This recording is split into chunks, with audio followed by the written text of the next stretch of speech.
ಎಲ್ರಿಗೂ ವಂದನೆಗಳು.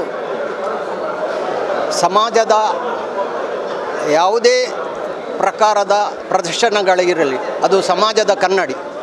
ಸಮಾಜದಲ್ಲಿ ಏನು ಘಟನಾವಳಿಗಳಿರ್ತದೆ ಅಥವಾ ನಮ್ಮ ನಿತ್ಯ ಜೀವನದಲ್ಲಿ ಆಗುಹೋಗುಗಳೇ ವೇದಿಕೆಯಲ್ಲಿ ನಡೆಯುವ ಅಥವಾ ಯಾವುದೇ ಪ್ರಕಾರಗಳಲ್ಲಿ ನಡೆಯುವ ಪ್ರದರ್ಶನದ ಚಿತ್ರಣವಾಗಿರ್ತದೆ. ಮುಖ್ಯವಾಗಿ ಸಮಾಜದ ಪ್ರತಿರೂಪವೇ ಪ್ರದರ್ಶನ. ಹಾಗಾಗಿ ಯಾವುದೇ ಕತೆ, ಯಾವುದೇ ಘಟನೆ, ಇದು ನಮ್ಮ ನಿತ್ಯ ಜೀವನದಲ್ಲಿ ಪ್ರತಿಯೊಬ್ಬರ ಜೀವನಾಡಿಯಲ್ಲಿ ನಡೆಯುವಂಥದ್ದು. ದೈವ, ದೇವರು, ಪುರಾಣ, ಇತಿಹಾಸ ಇವುಗಳೆಲ್ಲವೂ ನಮ್ಮ ಜೀವನ ಬದುಕಿನಲ್ಲಿ ಅವಲಂಬಿತವಾಗಿರ್ತದೆ. ಆ ಘಟನೆಗಳೇ ಪ್ರದರ್ಶನಗಳಾಗಿರ್ತವೆ. ಅದಕ್ಕಾಗಿ ಯಾವುದೇ ಕತೆ, ಕಾದಂಬರಿ ಅಥವಾ ಕವನಗಳಲ್ಲಿ ನಮ್ಮ ಸಮಾಜದ ತಿಳುವಳಿಕೆಯನ್ನು ತಿಳಿಸುವುದರ ಮೂಲಕ ಕೆಲವು ಸಂದೇಶ, ಸುಧಾರಣೆ, ಪ್ರಗತಿ, ಸಮಾಜ ಸ್ವಾಸ್ಥ್ಯ ಇವುಗಳಿಂದ ಆಗ್ತದೆ.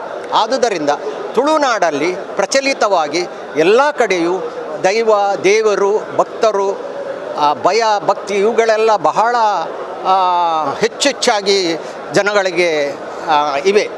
ಆದುದರಿಂದ ಯಾವುದೇ ಭಕ್ತಿ ಪ್ರಧಾನವಾಗಲಿ, ಪುರಾಣವಾಗಲಿ, ಜನಪದವಾಗಲಿ, ಸಾಮಾಜಿಕವಾಗಲಿ ಎಲ್ಲವೂ ನಮ್ಮ ನಿತ್ಯ ನಮ್ಮ ಒಡನಾಡದೊಟ್ಟಿಗೆ ನಮ್ಮೊಟ್ಟಿಗೆ ಅದು ಅವಲಂಬಿತವಾಗಿರುವುದರಿಂದ ಆ ಪ್ರದರ್ಶನಗಳು ಅದಕ್ಕೆ ನಿರ್ಬಂಧ ಹಾಕುವ ಯಾವುದೇ ಒಂದು ವಿಷಯಗಳು ನಮ್ಮಲ್ಲಿಲ್ಲ.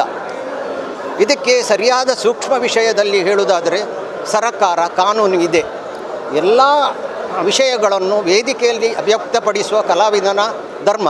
ಅವನು ಪಾತ್ರಕ್ಕೆ ಸರಿಯಾಗಿ ಅಭಿನಯ ಮಾಡುತ್ತಾನಲ್ಲದೆ ಬೇರೆ ಆತನದೇ ಇರುವುದಿಲ್ಲ. ಆದುದರಿಂದ ನಾವು ರಂಗಭೂಮಿ, ಸಿನಿಮಾ ಕ್ಷೇತ್ರ ಅಥವಾ ಯಕ್ಷಗಾನ ಆಗಲಿ, ಭರತನಾಟ್ಯ, ಯಾವೇ ಪ್ರಕಾರಗಳ ಪ್ರದರ್ಶನವಿರಲಿ, ಅದು ಸಮಾಜದ ಕಥೆಯನ್ನು ಕಥಾನಕ ರೂಪದಲ್ಲಿ ಪ್ರದರ್ಶನವಾಗುತ್ತದೆ.